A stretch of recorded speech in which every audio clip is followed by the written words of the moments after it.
অবশেষে দেখতে দেখতে আমরা এয়ারপোর্টের কাছে চলে আসলাম। এখান থেকে আপনারা দেখতেছেন আমরা এখন এয়ারপোর্টের কাছে যাচ্ছি। প্রায় আমরা কাছে চলে আসছি, কিছুক্ষণের মধ্যে বাংলাদেশকে বিদায় জানাবো।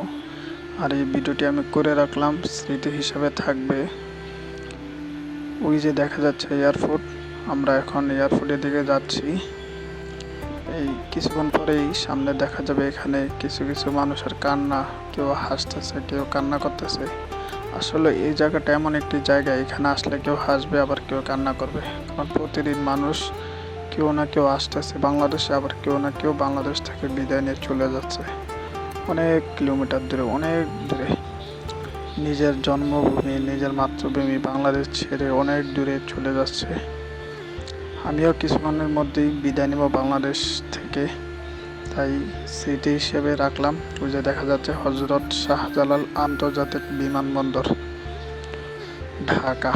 তো যাই হোক, আপনারা সবাই আমার জন্য দোয়া করবেন, আমি যেখানে থাকি যেন ভালো থাকি। আমার জন্য সবসময় আপনারা দোয়া করবেন, আমিও আপনাদের জন্য দোয়া করি। আজকের মতো এখানেই বিদায় নিচ্ছি। আবারও কবে আপনাদের মাঝে আমি ফিরে আসতে পারবো আমার জানা নেই। সবাই ভালো থাকবেন। এই যে ভিড়, এখন যত সামনে যাব ততই মানুষ আর মানুষ। আপনারা বুঝতেই পারছেন, এখানে কেউ হাসবে আর কেউ কান্না করবে। যাই হোক, সবাই ভালো থাকবেন, সুস্থ থাকবেন। আল্লাহ হাফেজ, আসসালামু আলাইকুম।